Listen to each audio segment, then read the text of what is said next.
Hi, I'm Liv, podcasting from Italy. And I'm Tina, podcasting from the Philippines. Welcome to Meryenda Therapy Podcast, a show where we celebrate our 40s one merienda at a time. Hi mga Meryenda! Welcome back. This is Liv. Ciao a tutti. We are back to doing this online after our short Italy special episodes. Hi mga kamerienda! Welcome back to our regular programming. If you're new here, then welcome to our podcast. This is a podcast where we talk about everything about our 40s. So now that we're back on Zoom leave, ano na nga ba ang ating topic? Another interesting topic tayo ngayon because it's one of the major milestones, I guess, so women. Not only sa mga 40 years old, 40-something like us, I think sa lahat naman, but I think it makes it more special when it happens at this age sa atin. So we're going to be talking about pregnancy and first-time moms in our 40s. And joining us in today's conversation are two friends, Leona or LJ. Which one do you prefer ba? I always call you Leona. It's okay. Leona. I think okay lang. Yeah. Since I moved here, Leona na ako. Yes, Yung yes. mga old friends na lang yung tumatawag sa akin, LJ.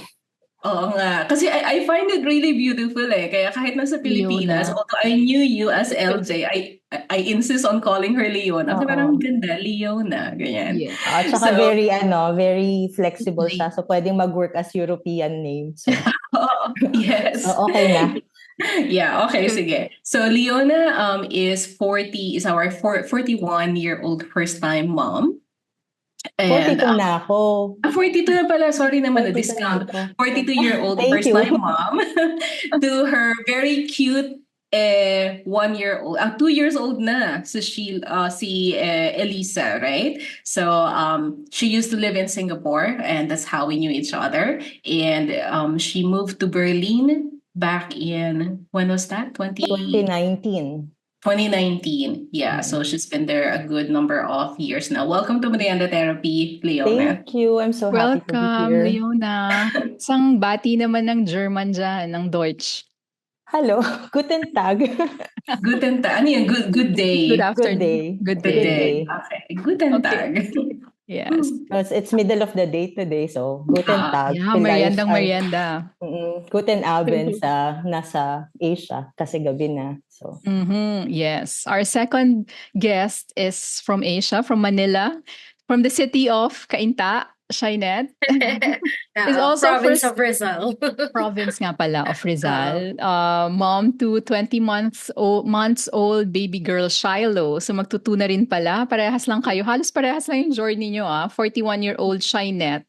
Currently works as an APAC regional sales manager for an independent media based in Singapore. So hindi siya nalayo sa Singapore. We met her in Singapore where she worked for over 10 years. And ang pinaka nagsashine niyang role ay yung pagiging musician niya. Singer yan si Shineth. She loves singing and she loves long drives pala. So Shineth, come visit me here in Cavite. Sure. From Rizal. Welcome, Sure. Shineth. Thank you for Hi. guesting. And Thank you. Yeah, thank you. Thank you for thinking about me and my journey. Happy to be at Meryenda Therapy as a guest now, hindi na listener. yes. So alam niyo na, pag dito sa Meryenda Therapy, we talk about our merienda. I have ito German Wow. talaga siya. Looks very rich. Pangalan niya is Bienenstich. In English translation is bee sting. So ano siya, made of May honey? I think yung honey and almond yung topping niya na parang caramelized. Tapos may cream in between. Tapos parang parang sponge cake yung layer. So yun. Masarap siya. I mean, kasi mostly ng cake dito, parang may fruits. Hindi ako masyadong ma-fruits in cake. So, kaya mas gusto ko siya kasi almonds. So, yun. Wow. Shineth. Parang nagutom ako dun sa niya. Na-interesado ako sa merienda ni LJ. Actually it's a variety. It's a plate full of Filipino goodness. Yeah. May puto. Wow. So I Puto ba have, yan? Kutsinta. hindi, it's from I think it's an emerging brand, Nathaniel's. I don't know, Tina, if you've heard of that. So you have the puto pao, Sikot the kita. peachy, the kuchinta, and the, parang lasagna yan. Wow. Vegetable lasagna. Mas Yeah. nakakainggit yan. For May us, savory. mas nakakainggit yan. Oo, lalo na yung peachy-peachy. I think it's been so long na I had. Parang siyang palitaw, Parang no? Medyo Oo, similar. may kasava ang close. peachy-peachy, no? Kasava. So, kasava Parang peachy. glutinous yata yung yung palitaw. Okay. Oh, wow. Parang handaan. Parang yung pinag-usapan natin dati pag Pinoy naghahanda. Ang daming variety. Oo, Nagulat handaan. ako pag hingi ko ng merienda, pagbigay sa akin, ay wow, variety pala ito. Bongga. Ayun. Ikaw, Liv, anong merienda mo? Ano lang, meron akong tag dito. Merong snack na parang ganito, pochi ba yun? So meron akong mga Italian. grissini. Tapos, hindi, invento ko lang. So, teka lang ha, nakikita ba? Ayan, so alam mo yung grissini, yung mga parang stick. Meron ako natirang chocolate. So parang, ayan, Dinip dinip sa ko lang. you mean Oo, parang kinulog ko lang siya. pochi, yung Pochi yan, di Korean. ba?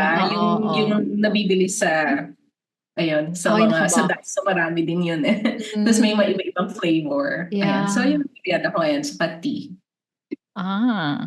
Ako, I made this yesterday. Banana cake. Kasi mabilisan, merong ripe bananas. Ayun, na may walnut. So, may dekorasyon siyang walnut.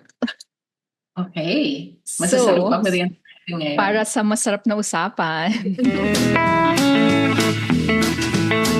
Okay, before we dig into the main topic of you becoming moms in your 40s, I want to ask, how is your 40s journey so far? Ito, because I've known Shineth from years back. I remember Shineth, nung mga Meryenda, we were together in a charismatic community back in Singapore. And magka-group tayo, Shineth, di ba? I remember the time you turned 30, sobrang anxious mo ng time na yun. So how is it like turning 40 naman? Parang nung nag-40 ako na-numb na. Na-prepare. So, parang turning 30, yung anxiety, yung jitters, parang having been brought up by, this mga highly influential, like mga Sex and the City series before, na feeling mo pag nasa 30s ka na, ang tanda-tanda mo na. And you have to be living with what society is telling you. So siguro dinaanan ko na lahat ng anxiety dun sa part na yun. Although, nung mag-40 ako, I clearly remember na parang, totoo yung word, numb na. Parang hindi na ako nag-count ng age eh, pagpasok ng 30. May konting, fear, kasi parang nandun ako sa accept. Siguro, during the time na 38. Kasi pandemic. Yung time na nandun ako sa late stage ng 30s, pa-pandemic. Tapos, the relationship I had was long distance, obviously. Tapos, hindi ka makatravel, ganyan. Parang nung nag-hit na ng pang second year yung pandemic, parang sabi ko, ay, wala na to. Parang gano'n na, yung parang nag-surrender ka na lang. Wala na, parang yung dream ko, gusto ko talaga maging mommy. Yun talaga, gusto ko siyang, parang para sa akin, napaka noble and parang ibang chapter siya ng buhay, yung maging mommy. So, gustong-gusto ko. Pero nung dumating na yung point na yun na nga, pandemic, uncertainty, sabi ko, parang wala na yata ang parang chance, ganun. Sabi ko, parang wala na, ganun na. Tapos until nung magpo-40 na, lifted na yung pandemic, parang numb na ako. Parang numb na ako Bring na, it on. okay, 40, ganito, parang nasa same boat. Ganun. It's more of na-numb ko na siya, napagdaanan ko siya nung 30s. Yung talagang natatakot, ganyan, yun, nawala na siya nung time na yun. More on excited ka na. Actually, hindi, numb. Numb Talagang totoo talaga. yung word na numb. Parang, okay, 40. Okay, next chapter. Ayun, ganun, parang ganun. Next chapter, I don't know what it holds, but definitely, it's not going according to how I visualize it. Hindi siya nangyayari according sa ina-expect ko. So parang sa akin nun, just bring it on. Ganun. You just have to go through it. Okay. Roll with the times. How about you, Leona? Kung may Okay, word ako kang naman, ma-describe. ako contrary to her, during my 30s, I feel like doon pa lang nagsa-start mag-bloom yung yung life. I mean, like, I'm more like financially more capable, so I get to travel more. So, of course, in hindsight, you're thinking yung possibility of, getting pregnant is getting slimmer. Pero kasi I got married at 37, so parang medyo may acceptance na it may not happen anymore. Although very young, alam na alam ko na I wanted to be a mother. Pero, like, you don't want to push things. If it's not gonna happen, it's not gonna happen. So, like, to lessen, parang hindi na lang ma-frustrate. So, parang there's more of accepting what's gonna happen. Parang kesera-sera.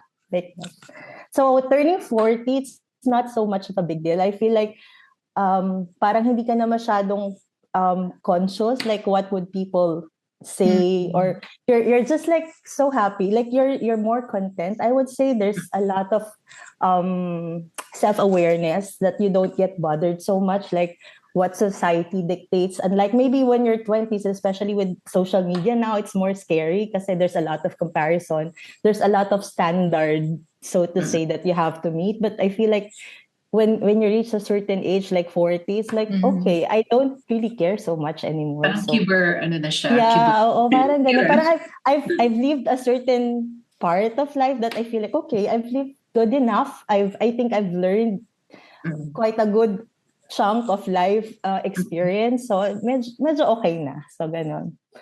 When you two found out that you're pregnant and in your late 30s or even 40s na yon, and I know both of you wanted that, di ba?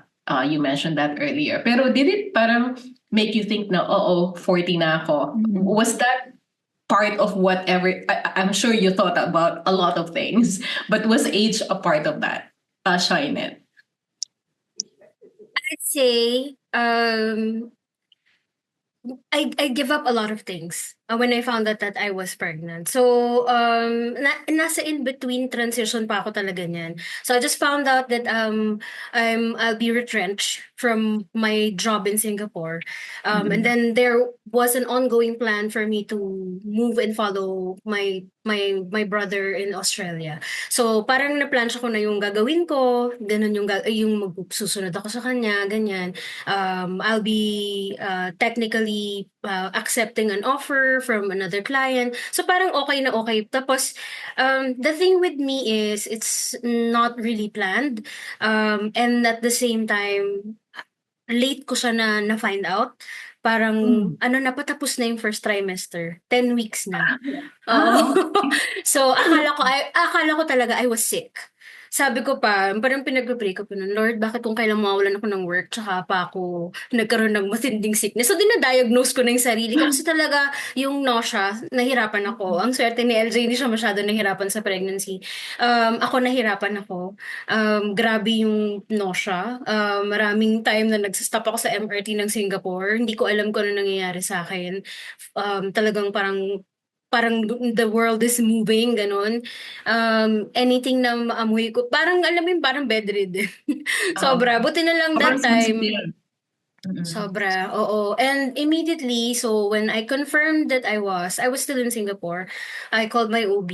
And then the OB, after she verifies everything that I was pregnant, she gave me na yung all of the things to protect it, like pampakapit, tapos yung parang less yung mga risky activity, ganyan. And medyo siguro ang stigma na feel ko lang doon, I don't know if it's the country or so. They keep saying na, oh, this is parang you're in your early 40s. Kasi kaka-turn ko lang talaga ng 40 nung nalaman ko. Parang they keep saying na it's risky, nandun ka na sa risky age. Parang lagi ko yung naririnig. Parang whenever I say, whenever I come to the OB or anyone else na nakaalam at the start, the sonologist, the OB themselves, okay, so you're in your 40s. They're kind of parang iba yung treatment. Pessimistic. Nasa risk, oo. Kasi nagkaroon ako ng 3 OB in total because I found that I was pregnant. I was in Singapore. The OB, was my long-time OBs, nandun talaga siya. When I left, I'm going 4 months. I stayed in Australia for 4 months. So I have another OB there. I met another OB. And that's the same thing when she found out my age, yun agad yung sinabi niya, high risk, ang dami agad na mga supplements, ang daming mas parang mga ibang type of how you will handle the pregnancy. Although the second trimester was a bliss compared to the first. And then when I moved back and decided na sa Pilipinas mga anak, so I have another OB here and gano'n na naman yung treatment nila. Hindi na pwedeng ma-package. Kailangan may naka-standby na cardiologist, kailangan may naka-standby na endocrinologist. They're more of the they want to make sure that you can get through the pregnancy. Ayun, sa akin medyo nahirapan ako. Kaya I really decided to stop work, put everything else on hold. Siguro, yeah, it was a good almost 1 year that I didn't work just to get through the pregnancy and the giving birth. Grabe, no? I mean, I'm sure they all mean well, pero parang nakaka-add ng kaba. May ganun pa sa'yo, Sobra. Leona, na parang, okay, parang I know, pero, you keep telling me that, parang lalong nakakatakot. May ganun pa sa'yo, Leona. You were a little younger when you got pregnant. Technically, I'm 39. I'm 39 nung nalaman ko na positive. Pero I gave birth at 40. 40, yeah. Oo. Pero automatic, I agree with Shineth. Meron agad na mark ka agad as high risk. So, although medyo magkaiba, kasi siguro nandito ako, so medyo iba yung treatment nila. Walang masyadong difference in terms of how they treat. Pero there's more tests na na you have to undergo kasi you're considered high risk. Tapos towards I think second or third trimester, I was found to have gestational diabetes, which is common when you're in the late, your late age, ang tawag nila is late maternal pregnancy, something like that. So yun. So other than that, yun lang yung medyo naging concern during my pregnancy. Pero I think iba lang talaga yung, siguro mas chill lang sila dito. They're more into nature, like allowing nature to happen. So, hindi sila masyadong magamot. Although I've done, marami silang mga tests. Meron din kaming parang chromosomal test. Kasi nga, you're 10, because because of your age, you have a high tendency for that. So, recommended yun. Pero optional yun, whether you want not to mandatory. go or not. Oo. Ganun. Pero before getting pregnant, did you work on, was it easy for you to get pregnant? Kasi you mentioned 37 ka kinasal. Oo. Actually, bago pa ako magka-boyfriend and all that, medyo aware, kasi may PCOS ako. So parang medyo aware ako na it's not gonna be easy. So parang kaya parang there's a lot of acceptance in the process. Although nung nag-decide or nag-usap kami nung husband na okay, let's try. Siguro yung conscious effort lang is mag-vitamins, ganun. Tapos yun, pero ayoko rin masyadong. Tapos later on, I even tried yung checking yung ovulation. Pero parang it adds more pressure, so it didn't help. So parang nung time na parang okay, ayoko na, parang let's just leave it at that. So parang that's when it happened. Although I think additional is nag-quit siya ng smoking. So I think that helped. He used to smoke. My husband used to smoke, so now he's no longer smoking. Kasi 'di ba yung during our health episode, the doctor guest mentioned that if you're in your late 30s or in your 40s na and you're trying to get pregnant, kasi you have to consult a doctor nga to work on being pregnant. So that's why I asked. And good thing. Actually, that's a very good episode that I listened to. Pero sabi ko, I didn't really do that. Although meron akong regular check with OB before, kasi alam ko nga na may PCOS ako, so I just want a regular check. Pero yung thorough na prep for pregnancy, that would have been nice. So that episode was really helpful. Kaso it's too late. I didn't do that. Pero considered, hindi pa pala ikaw 40 eh. Considered young pa. No, not really. I How about wish. you? Yeah, pag late 30s, parang all nasa same bracket na sila ng, di ba? Pwede, pero at least, high risk na. Oo. yeah. Kaya yung chromosomal, what do you call that? That test, I think that's recommended to 30s pregnancy. Pag tumungtong na, Nang especially nasa 35 late. onwards.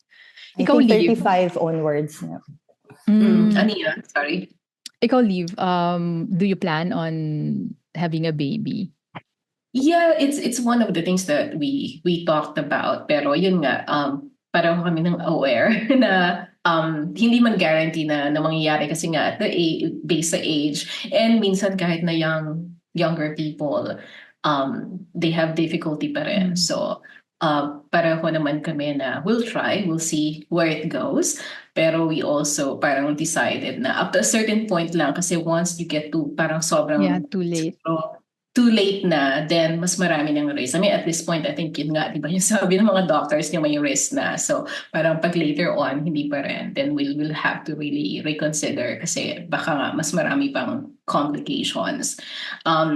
Dito, so we're doing some checks, pero I think mas maraming I was thinking of the term, pero parang it seems na mas aligaga sa Asia, sa Singapore, sa Pinas, when it comes to preparation.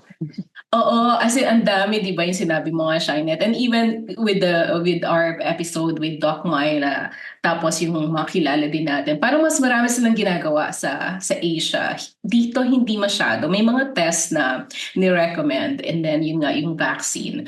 I think na-mention Yung rubella. Oo, rubella. So that's one of the things na pina-check ko. Tapos na-trace nila na hindi pala ako nagkaroon ng vaccine.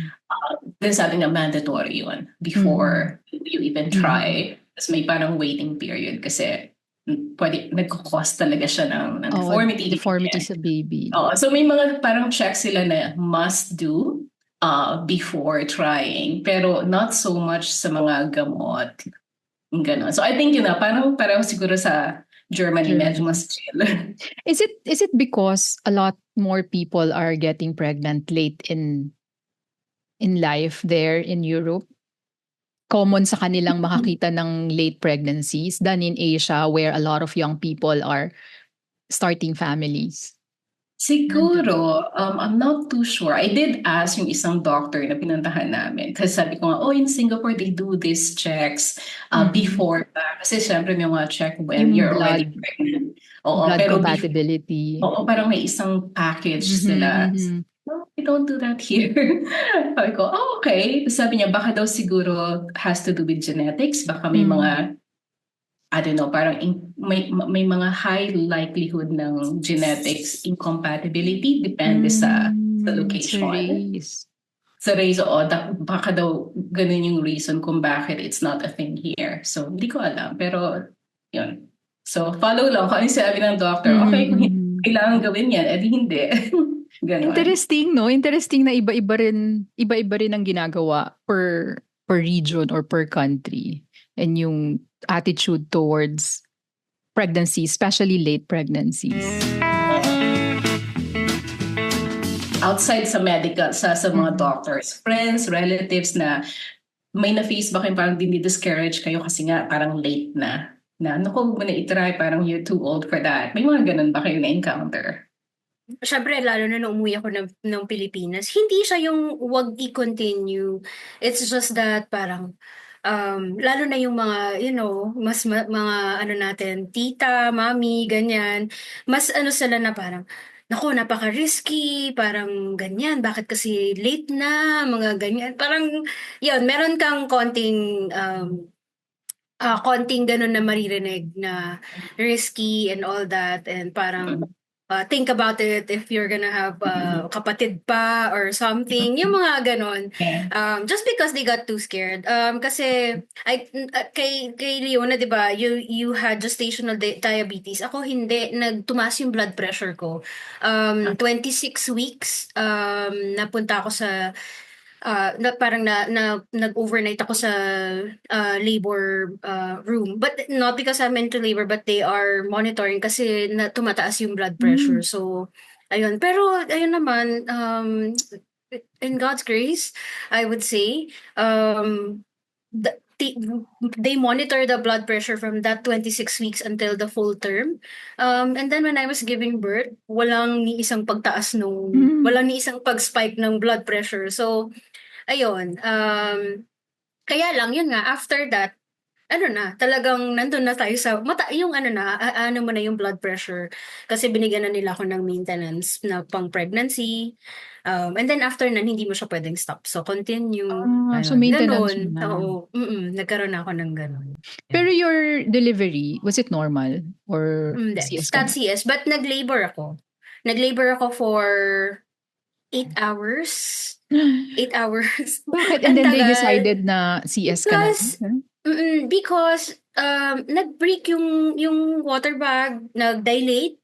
And dapat kasi 10 cm before ka dalhin na pwede ka nang mag-deliver. Nag-stop siya sa 7 cm. Ayun. Pag-stop niya sa 7 cm, stress na ako, stress na yung baby. Nag-call na ng stat CS yung Stat booking CS ko. means parang emergency CS. Emergency CS. Oo. Emergency. And tinanong pa niya ako if I still want to, go into labor. Hindi na talaga yung sagot ko. Hindi na. Gusto ko na After siyang... 8 hours, gusto ko na, 7 lang. Oo. And sabi niya din, we waited this long. Kasi even the OB that I have here in the Philippines, kasi yun yung nagpa-nanak sa akin, she was my OB way back before pa ako mag-Singapore. And just like Leona, may PCOS din ako. So, alam mo yung nandun ka din sa magkaka-baby pa ba ako? Hindi na. Tapos alam mo yun, hindi lang naman yun sa health mo, yung relationships din, di ba? Parang, so parang yun nga, yung sa earlier question, the first question, numb ka na, or nasa acceptance stage ka na kung hindi, okay. Kung meron, hindi. Ay, okay. Kung wala, So, yun, ganun. Leona, I think nag-CS ka din, tama ba? Oo, ako emergency CS din. Pero mas matagal yung process sa akin kasi dito parang hindi standard na I think sa Pilipinas kasi meron din akong pinsan na halos older than me na parehas kaming buntis. So parang automatic yung mga prenatal niya, automatic na decision is CS na siya. Pero ako parang natural na labor pa rin yung natural birth. So due date na. So parang in-induce pa muna ako. So parang okay, nag-try so mga 2 days hindi pa rin, nag-progress hanggang tinaasan yung pitocin or something. So nag-labor ako, water broke din ako, alisin lahat. Pero nag-stuck ako sa 5 cm. So after 24 hours, yun, nag-CS na rin ako. So matagal yung process nung sa akin. 24 hours. Parang 4 days na ako nasa ospital bago ako nanganak. So additional 5 days post. Teka lang, may gising na yung bulinggit. Excuse me. Sige. Nagising na ang binirth niya, ni-labor niya for 24 hours. So, yung after ng birthing experience nyo, of course, may recovery process yon. Nagmamatter ba ang age on how fast or how easy you would recover? Or pare-pareho lang yun? Yung sa fitness level ng katawan mo, so kahit pa nasa 40s ka na nang nanganak ka, kung medyo fit ka, medyo nag-workout ka, I think the recovery would be easier. That's what I heard from the other friends din na nanganak na at that same age. Yung sa akin, I think I took the same timing as the others that went CS. This is where having a village with you in the Philippines help. Because I really have a lot of hand. So yun, I was really thankful for that kasi you really can't move, but at the same time, kasi si Shiloh, dahil nga parehas kaming na-stress na, kaya nag-stat CS, na-NICU pa siya, na neonatal ICU siya ng 1 day. 1 day lang naman. Luckily, 1 day lang. And then, the thing is, overnight na hindi, alam mo yun, parang pagkapanganak, kinuha sa'yo, dinala sa NICU. Nasa stress na ako na hindi ko pa siya nakahold. And then parang feeling mo, di ba, kakalabas niya lang sa earth tapos wala siyang yung human diba yung wala yung mommy niya. So the following day I really mustered my strength kasi kailangan mommy lang yung pwede magpunta sa NICU eh. So tas kailangan kong mag-breastfeed. That's another stress. Pero Walang nakatulog ka, lumalabas. Shineth? Kasi stress ka Because na, of nakatulog the ka naman. groggy, oo, parang in, out. I didn't even remember, kasi the last time I remember, parang nasa recovery room kami, nandun na siya, nag-latch siya sa akin, tapos nandun siya sa tabi ko. The next thing, parang nag-fade in, fade out. Biglang parang na-realize ko, wala sa tabi ko. Parang in-advise ako ng nurses that I signed the waiver that they're taking to NICU. Pero ako parang wala akong maalala. Sabi ko, ay ganun, kasi parang hinahanap ko na siya sa tabi ko. So then I was transferred into the room. And then hindi ko pa siya, the following day, yun nga, hindi siya pwedeng puntahan ng kahit sino lang from the relatives. Tight pa yung measures kasi, di ba, post-pandemic. Ako lang, mommy lang. So, kailangan, nakakatayo na ako. The first time, I don't know, siguro si Leona, she will, agree with me. Yung first time man tumayo from the surgery, parang feeling mo lahat ng intestines mo nagpunta sa, parang ako yung feeling ko yung gravity, pag tayo ko, parang feeling ko lahat ng intestines ko nagpunta sa unahan nung ito ko, na parang, okay, parang ganun, strike a balance, and then, ayun, nag-ask na ako ng wheelchair to go to NICU and to breastfeed her. Parang yun again, sakit, mahirap, parang gusto mo muna, kung iisipin mo sarili mo ba, ganyan. Pero hindi, mawawala lahat. Maisip mo na lang siya, kawawa siya, hindi pa niya ako na, ayun, ganun. Parang lahat na nawawala ng pain. Mauuna mo na siya, uunahin mo na siyang isipin. Yun. Leona, paano ka? Wow. Well, ako, siguro kasi dala ng pangangailangan. Kasi wala akong village dito. So, dala ng pangangailangan. Parang the next, although I agree, mahirap yung groggy ka. So, talagang parang after mong mga anak, parang pass out, wala ka, tulog ka. Tapos,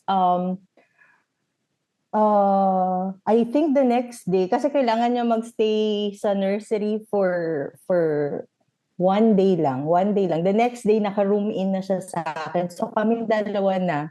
So, nag-give birth ako, for example, today, the next day, pwede na akong, nakakatayo na ako. Kasi parang i-check ka nila kung makakapunta ka na ng toilet on your own at makaka-pee ka and do your thing in the toilet. So, I managed to do that. So, parang the next day, naka-room in na siya. So, kaming dalawa lang sa room namin. The entire time until ma-discharge ako. Wala ka talagang kasama. Wala. Dadalaw lang yung husband ko. So, kaming dalawa lang. So, ganun talaga. So, parang feeling ko, kaya din, hindi ganun katagal yung recovery ko. Mabilis. You're not kasi allowed. Dala ng pangangailangan. Dala ng pangangailangan. Although yung kapitbahay namin before, younger siya sa akin. Like, I think 10 years younger or late 20s siya noon nang anak siya. CS din siya. Parang it took her weeks bago siya nakalabas kasi hindi siya makalakad on her own. Kaya sabi nung kapitbahay namin, bakit nakakalakad ka na? Bakit? Parang wala naman kasi akong choice. So, kailangan Oo. So, yun. Yeah. I think it's a big help, no? It's a big boost to your recovery, yung mga babies nyo. Kasi, di ba, the joy of seeing your babies, syempre excited din kayo. I mean, mahirap, pero excited din kayo.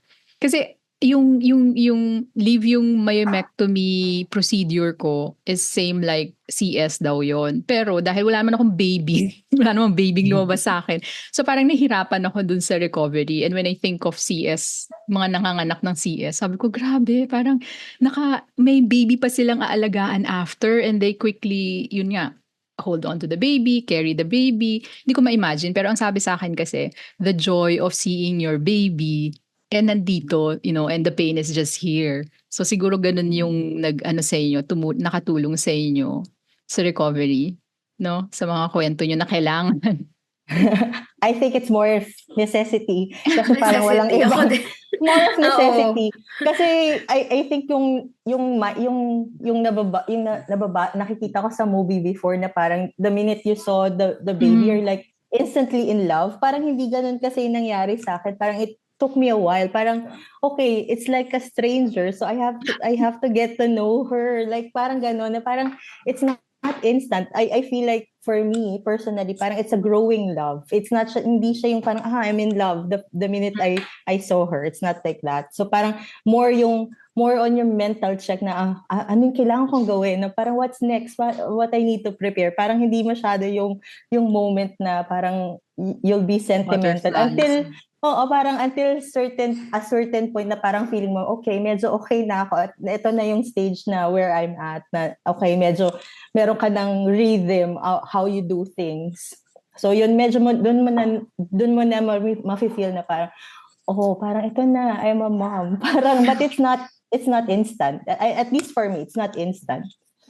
Actually, I'm agreeing. Kasi ganun din. Parang more of, ang naiisip ko is, what's the next thing? Ako lang yung meron. Nandun yung dad, pero iba pa din. Ikaw pa din talaga lahat. Tapos yun pa nga, sobrang gusto ko mag-breastfeed. So, nakadagdag siya ng added stress. Yes. Tapos, totoo yun eh. Yung, added pressure, and then siguro yung hormones mo nagre-regulate. Sabi nga nila, hindi daw magre-regulate until 2 more years after giving birth, na talagang sumakto na yung mga hormones mo sa dati niyang place. So, the pressure was there. The fear was there. Parang, this is a new life. Parang a part of you died. Parang, yung old life, self-centric na process mo is hindi na siya ganun.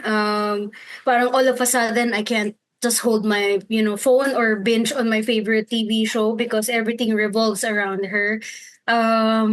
Even yung self-consciousness, yung beauty regimen and all that, lahat yon wala. Actually, pagbubuntis pa lang, kasi bawal ka maglagay ng kahit anong possible na baka humalo sa breast milk, ganun. So parang nag-die ka muna into yourself. Wala muna lahat nasa iyo. Puro sa kanya muna. Puro siya muna. Pero yun I'm totally agreeing, hindi din siya yung instant na, babe, I'm so in love with this baby. Ganun din, pag may mga times talaga, maraming times ng pagkapanganak ko, tinitignan ko siya. Nakastare ako na parang, okay sa akin to galing. Okay, mommy na niya ako. Okay, parang alam mo yun, nakatingin ka the moment matulog, titignan mo siya. Hindi rin yung, alam mo yung magbe-breastfeed ka na parang, sino ba to? Stranger na masakit na ganon. Ayun, ganon. Na pinagdaanan ko siya. Oo. Do you think, and both of you are very, very strong in all sense of the world, physically, mentally, emotionally. Do you think kung na-experience nyo to when you were, let's say, in your 20s, you would have been able to handle it as well as you did now? Or do you think nakatulong na you're already in your 40s na medyo mas naging strong kayo in handling the whole experience? I think yung age helps yung mental preparation. Yung parang, yung mental conditioning na, okay, I think it helps. But I wouldn't know. Kasi parang, what if nung bata ka, you wouldn't care as much. Yeah. Kasi I feel na ngayon na you're older, ngayong 40s ka, parang marami kang awareness. So parang mas marami ka rin iniisip na you tend to overthink. So maybe pag younger ka, you're not thinking as much. So you just go with the flow easily. So maybe may pros and cons siya. But for me, it helped yung mental conditioning na parang, okay, I'm in for it. I have to do it. So I think. So may advantage siya. Which could be a disadvantage if you overthink about it. Ako, I think, ganun din, pros and cons. I wouldn't really know if I could have done it perfectly when I was younger. However, siguro yung sense of security, it comes with the age. Parang in terms of thinking of some other things apart from, taking care of the baby, medyo mas secured na ako dahil dun sa age. But I think it's the same. Whether you had it earlier or whether you had it on your 40s. Yung same journey nung the one that I mentioned, yung dying into oneself, wala na yung mga old ways. Definitely, marami ka nang hindi magagawa before. But that doesn't mean it's sad. It's just that you're leaving that page and you're going into this new chapter. Oo. Sometimes I miss it. Especially yung mga pag sa weekend or wala parang rest day mo from work na you're just lying around there, you're not thinking of anything or anyone. Wala na, definitely hindi na. Kahit may help pa ako, kasi iba nga yung situation, di ba? Pag sa Pilipinas, you can easily get help of someone taking care of the baby. It's still different. It's always, hindi na sa'yo yung time mo. Ganun. But it's being shared with, of it's being replaced with an equal, actually not even equal. It's more than yung joy. Especially this age niya. Yung nagko-converse na, ang dami ng handpics daily, parang ang dami niyang, kahapon lang, hindi mo alam yan, but ngayon, alam mo na yan, ganon. So parang iba na siya. Mas iba na yung level. Pero, had you interviewed me during yung mga few months after giving birth, baka iba yung sagot ko.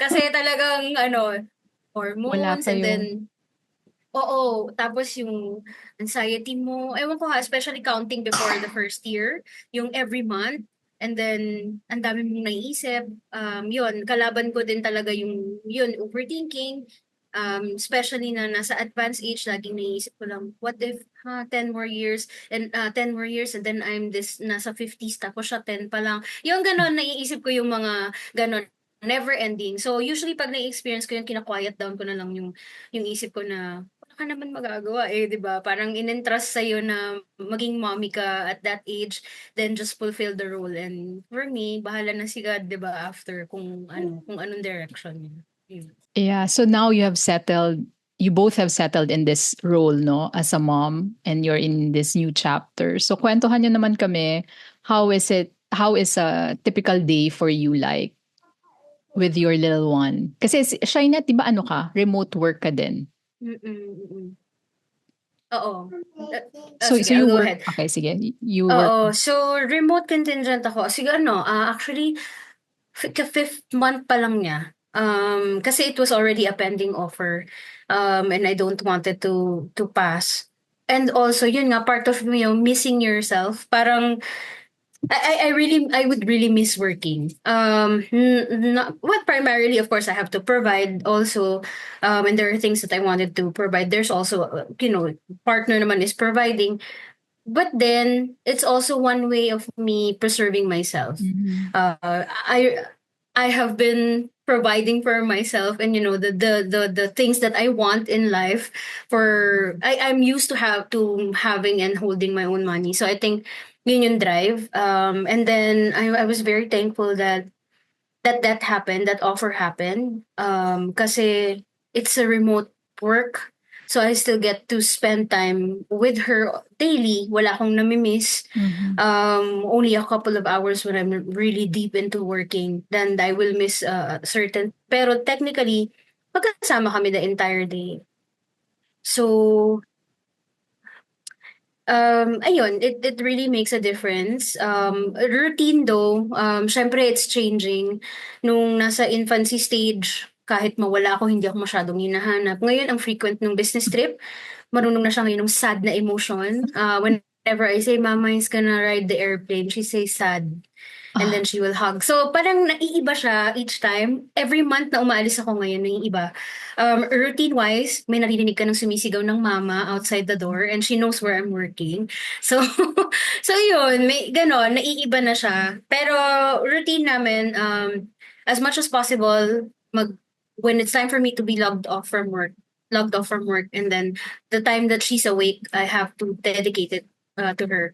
And then pag time na tulog siya, ayun, sasabayan ko. Basta yun na yung routine namin, laging ganun. Pero may help ako. I have a nanny who helps kasi nga I'm working. Yun. Yeah. Ako medyo iba. Kasi medyo, Yes, so, I think it's, medyo privilege. Kasi yung first year ko, I'm dito kasi parang allowed ka naman to have parental leave for a year. So, yung first year ni Elisa, I'm just home. So, the usual, like, I agree with Shineth. I think the first couple of months ng baby is the toughest. Kasi you're still figuring things out. And hindi pa sila nakakapag-communicate what they need, and you have to figure it out. And at the same time, so it's good thing. Parang feeling ko medyo privilege. Pero syempre, ako lang mag-isa yun. Wala naman akong ibang help. So ako lang the whole time sa house. Although tumutulong naman yung husband ko in other chores. So, and then I went back to work. 1-year-old siya, nasa daycare na siya ngayon. Home office din ako. So, medyo privileged din yon na parang walking distance lang yung daycare. So, maliit lang yung time na minsan advantage, minsan disadvantage. Kasi pag nasa bahay na siya, distracted na ako. Sa daycare, 7 hours siya nasa daycare. So, parang yung drop-off, yung drop-off ko just enough parang mag-start ako mag-work, and then yun, yung pick-up time, either si husband yung magpipick up or ako yung magpipick up. Kasi medyo flexi naman yung work before. So, yun. So, ngayon yung, in terms of routine, I mean, dito siya nagbe-breakfast. I make sure I prepare, ever since, ako yung nagpe-prepare ng breakfast niya. So, consistent yun up until now.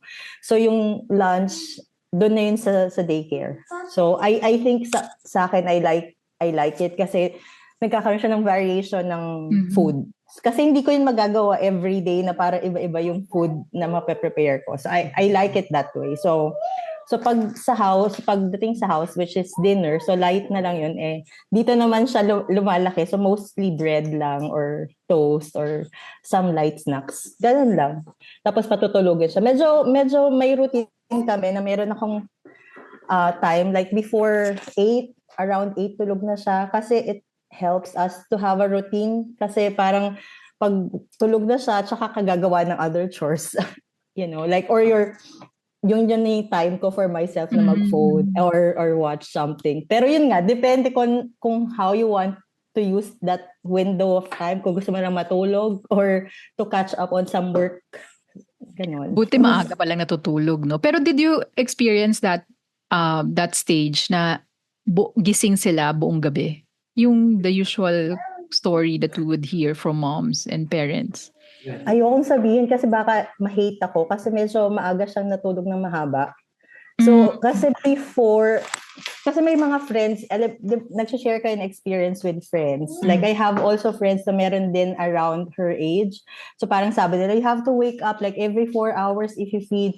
Pero nagtanong naman kami sa pedia. So, parang as long as yung baby is gaining weight, hindi naman siya health compromised. So, kapag tulog siya, hayaan mo siyang matulog, sleep through the night. So, maaga siyang natulog. I think except yung fourth month, I'm not sure kung pinagdaanan din ni Shineth yung regression, yung parang every 2 hours nagigising sila. Pero after that, kasi since meron na kami routine, so parang mas na siya, natutulog na siya 8 hours before, like 6 months siya, mga 8 hours. So parang medyo decent na yun for us. Pero yun nga, kasi nagbe-breastfeed ka, so nagpa-pump, so parang never ending pa din yung work. So, yun.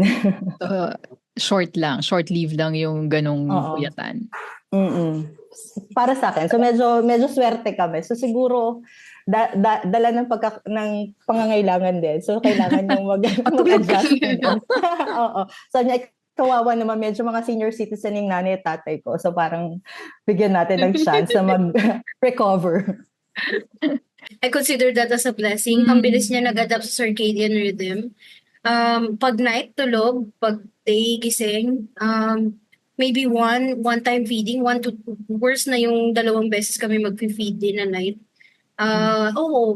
At saka si Shiloh, my baby, she's really I think I'm blessed with I know because of course I have naman mga pamangkins na nakita ko nakita ko yung yung kung paano sila nag-grow. I think for me medyo easy siyang alagaan si Shiloh. Hindi siya ma-cry, hindi siya yung ma-fuss, hindi man ma-cry, hindi siya fuzzy. Tapos, yun na, maaga natutulog, diretso na. Ngayon, diretso na. Pero nag-feed pa din kami ngayon, pero once na lang siya mag-ask ng milk in the middle of the night. Tapos tulog na ulit. Ayun. So, pwede naman pala yun. So leave. Pwede naman palang hindi magpuyat ng maraming buwan o taon. Yeah, I think parang it always boils to whatever works for you, right? Like when you read about things, and even ako nagre-read ako, nagre-research ako about yun sa pregnancy nga. And alam mo yun, minsan mape-pressure ka lang, matatakot ka lang, but it all boils down sometimes sa individual, right? Whatever works for you. So, yun nga, kahit na siguro other people would recommend that you wake them up, pero kung okay naman yung baby nyo to sleep through 7 hours or 8 hours, then what's the harm? Do you think about, and I think na-mention to kanina ni Shine na naiisip mo na parang 10 years from now, 10 years old si Shiloh, ilang taon ka na, ikaw, Leona, naiisip niyo rin ba yun? Parang nagbibigay ba kayo ng worry sa sarili niyo thinking about, okay, senior citizen dyan is 60 rin ba? 60. So sabi ko by the time na mag-20 siya, senior citizen na kami. Oo naman, parang, kaya nga parang as much as yung lahat ng pwede mong i-include na ma-prepare siya to equip her, you want to do that as early as possible. Hindi naman i-rush, pero yung lahat ng pwede mong incorporate with the time that you have, yung parang you want to do that. Kasi parang yung especially hindi ka na as energetic 10 years from now. So parang I cannot run after my daughter anymore. So parang okay, so parang kailangan nating i-prepare ang dynamics natin 10 years from now. So parang gano'n. So syempre solong anak lang siya. So parang meron ka rin preparation like financial, like how she's gonna go, like parang mga ganong worry kasi you don't have longer time to prepare compared to those who will give birth earlier. Pero I think depende din talaga. Kasi maybe nanganak ka nga ng mas maaga pero you're not as financially able when you were younger. So ganun din. So parang iba-iba lang yung siguro yung trajectory ng life.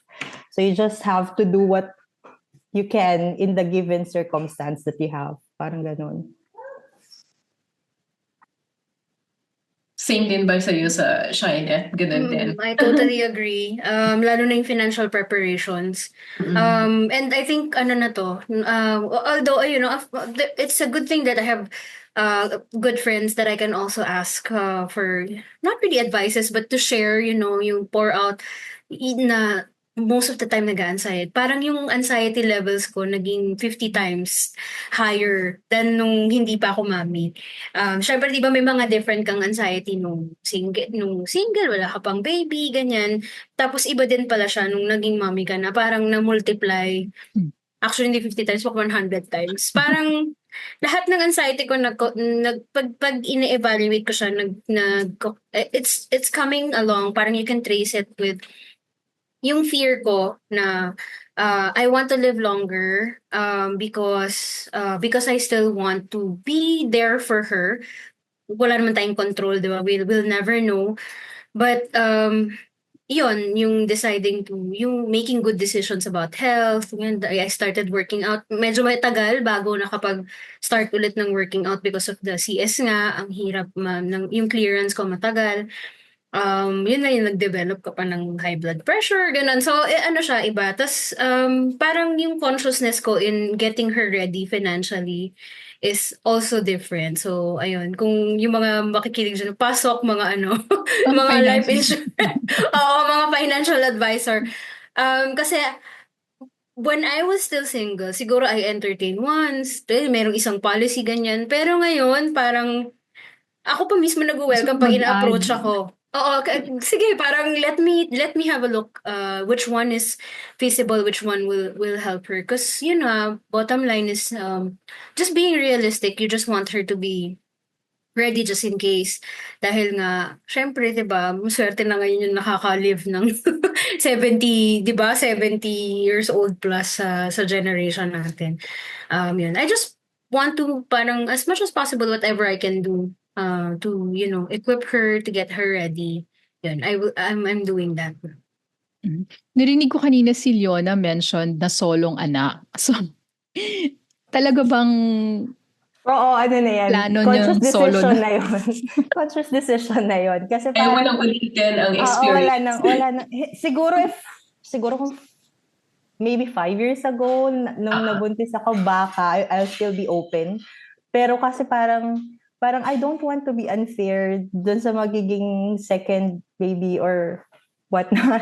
Parang I cannot be as, like, maybe as energetic, I cannot. Para kasing nabigay mo na lahat kasi naisip mo na parang, saka mahirap na kasi parang physically, medyo Factor challenging. talaga ng physical. Physically challenged. Mhm. Lalo na ngayon sa age niya, parang kailangan na lagi siyang busy. So parang hindi na pwedeng hindi siya lalabas. So parang, okay, kailangan natin. Ako parang before, happy na ako sa bahay lang. Luluto, kakain, manonood.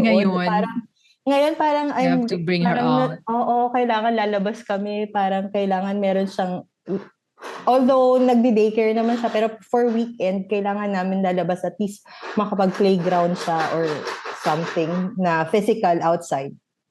Itong age nila, ito yung malilikot 'di ba? Ito yung takbo ng takbo na, yung mahilig Akyat ng ng mag-explore. Akyat ng akyat. Hindi lang siya matakbo. talo ng talo. Ayun, anything na makita, maliit, microscopic thing, ewan ko bakit nakikita niya lagi. So, yun, kailangan talaga baby-proof, child-proof. Even more, ngayong mobile na siya, yung mabilis na siyang, ang dami na niyang, yun, nakakatakot yung akyat, tapos yung sinaslam, yung malikot na. In general, ayun, mahirap na. Oo, I agree din pala yung yung dati parang pagka-rest day gusto mo mag-rest ka na lang, ganun. Ngayon hindi kailangan kasi parang unfair sa kanya pag hindi mo siya ipag-socialize or makapaglaro outside or maka-explore somewhere. So yun na yung mga priorities. Yung weekends ko are for her. Ganyan. And then we definitely will find something to do na, parang pang memory bank niya. Ayun. Pero Shineth, ganun ka rin ba? Solo na din ba si pinipeg mo na ba? Solong anak si... Oo. Kasi even yung daddy niya, parang he also got scared kasi nakita niya yung pinagdaanan ko nung pregnancy. So, ayun. Oo. Last. So, they have your First full and last. attention. Oo. First and Tsaka naka-LDR kami ngayon ulit. Nasa US na siya eh. So, alam nga namang kung in 2-3 years pa kami magkita, tsaka pa ako magbuntis ulit. No, hindi na okay na. Okay na. Magbibilang ka na, naku, ilang taon na ako noon. Oo, no, ayoko na. May naalala ako din sa sinabi ni Leona na parang kung may second child man, you want to be fair dun sa second child na makuha niya yung best mo din. I read somewhere na even sa mga sisters, parang we would think na, I have the same mom as my sister. Pero sabi nga dun, you never have the same mom as your siblings. Kasi your mom had you at different points in her life and that's a different person. Right? So kung, siguro my older sister, since first child siya, medyo buong-buo yun, excited and all. And then, siguro pagdating sa akin, medyo may mga stress na, or parang whatever it is, whether positive or negative, but it's never the same person. Yeah. Kasi it's happening in their life. I agree. Kasi parang, for example, like during the progress, like nung baby siya, meron ka ng parang mga traumatic, hindi naman traumatic, like meron ka mga pinagdaanan na it was difficult. So the second time that it's happening, so baka hindi na ganun ka open mind ka, so parang may fear ka na or meron ka ng medyo nagwi-withhold ka na. So parang whereas ngayon sa kanya kasi parang everything is new, so parang okay, let's do it all in one go. So pero I think sa second time around may different, although I would think medyo mas mas Mas aware lax ka na ka. like what's happening. Pero medyo baka mas may apprehension ka na kasi parang I've gone through that. So parang yun. So And your yung point energy level would be different as well. Di ba? I think, I don't know, pero I imagine na, Yeah, kahit na for tayo Tina, we talk about this previous episode, we don't have kids, pero we noticed na iba na yung energy level natin compared to we were 30s or yeah, siguro 20s. for at this age na mga Diba? nakaiba nga. Pero kasi napansin ko yung mga moms na merong 3 kids or at least 2 kids, mas strict sila sa panganay, mas strict sila sa first child. And then when the second child came, medyo mas lax na kasi alam na nilang, you don't have to be so strict, you don't have to child-proof everything, you don't have to be ganyan-ganyan. Kasi mas ganon sila nung panganay. So, nagiging lax sila as with the second child, and then with the third child, at least nakita ko yun sa kapatid ko. So we're coming to a close na sa ating discussion. Ang ganda, it's interesting ng discussion natin ngayon. Anong masasabi nyo sa, let's say, mga 40-year-old, 40-something na listeners natin who are thinking of being in that journey? Kasama na ako doon. So in case na, I don't know, something encouraging, or would you say na talagang mahirap, or, how is it, going through that pregnancy and being a mom, a first-time mom, na 40s na kayo? Shineth. Parang scary yung mukha niyo.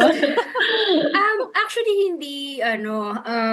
hindi scary. But okay, so one first line that I would say is I wouldn't want it any other way. If you ask me if you will rewind yung dun sa time before the pregnancy and all, I would still do it 100 times over.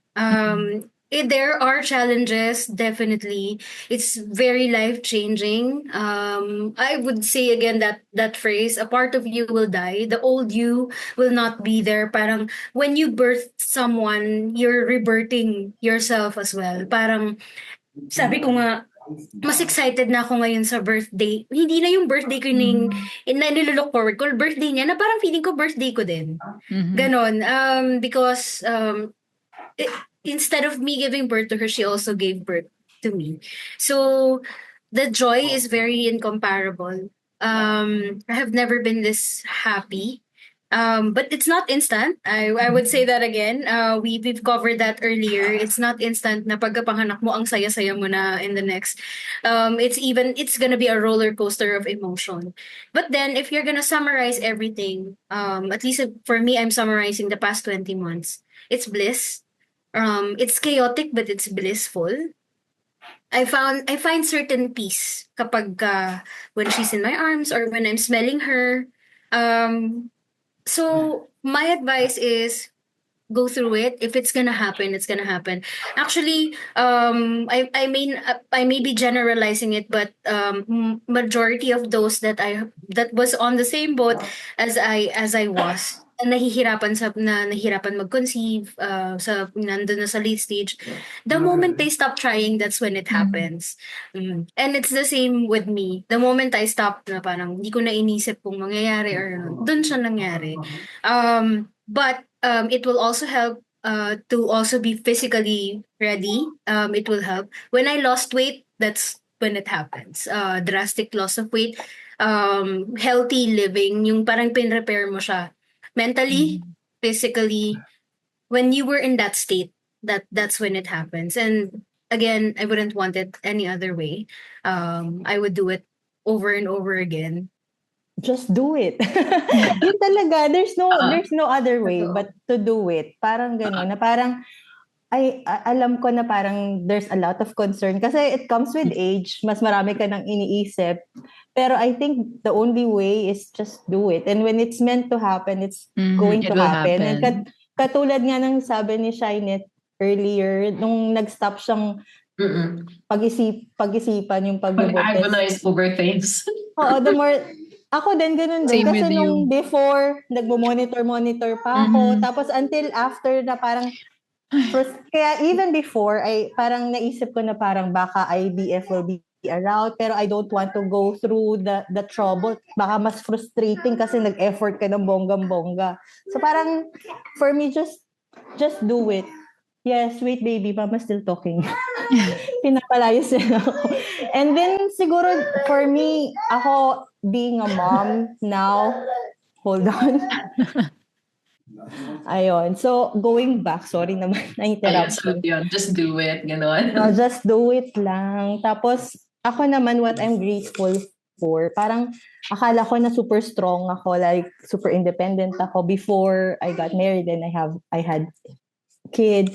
Pero parang now it's parang a new person was born with her. Parang a new person in me was born. Na parang I'm a different person now. I'm not gonna be the same. Parang there's no going back to your old you. Pero it's a new exciting journey. Parang kasi you're growing up with your kid also. Na there's a lot of things you're relearning. Tapos I feel like ako personally, I feel like I'm braver. Like I thought like matapang na ako dati, pero parang ngayon, parang mas matapang ka kasi mas manunugod kapag something, may kinalaman yung anak mo, parang you're not gonna let things slide, parang gano'n. Na parang before, may medyo kimika, you let it, it's, hayaan mo na. Pero ngayon parang, if it concerns your kid, hindi ka papayag ng gano'n lang. So parang feeling ko, another person. Pero you didn't think you had it in you, pero andyan lang pala siya, then it came out after you became a mom. So true. Yeah, oo. Kasi parang dati hindi ako confrontational, but now na nanay ako, parang I think I will be like I will call parang sabihin ko like I have like because kami, parang nandito ako sa Germany, so we're multicultural. So tatay niya iba, so ibang cultural background ko, tapos she's growing up in another culture na hindi rin ako sanay. So parang kailangan, I need to speak up. Parang gano'n, there's more. Pero kasi kung ako lang yon, parang I wouldn't. Parang I let things slide. Parang it's not a concern. Pero ngayon kasi it concerns her, so I have to step, one step forward. Na-convince ka na ba, Liv? Yeah, Convince we'll ka na think ulit. about it. We'll see. Sabi nga nila, diba, don't agonize over it. Yes. We're trying not to get so stressed. Kasi yun nga, if it happens, it happens. If not, may mga ganun. Kaya I used to read a lot about, these things. Pero yun nga nakaka-demotivate, nakaka-stress. Parang, okay, tapos na, hayaan na lang yan. Tapos, kung whatever checks that we have to do, yun lang. Tapos, yun, we see whether it happens or not. Wala na masyado. Clear naman kami na okay kami however it goes, kung meron or wala. Para lang to take the pressure off. Yes. Kasi pressure siya. Yeah. Totoo nga But yun, yeah, in most things, when you stop thinking about it, dun lalabas. And I think totoo yun kasi I just remembered I have another friend that talagang gusto niya talaga kasi and that's okay, di ba? Pero yun nga, sobrang siguro yung pressure sa kanya and also sa partner niya na parang it becomes a task na. Tapos hindi talaga, which makes her You're even not more enjoying emotional it kapag hindi nangyayari. And then something happened, I think kailangan nilang mag-move or whatever. Basta something happened na medyo na took her mind off that siguro. And then suddenly, ayan na parang just when totally unexpected, doon siya nangyari. So siguro nga, so good tip yon, and thank you sa message nyo sa ating mga 40-something audience who might be thinking of embarking on the same journey.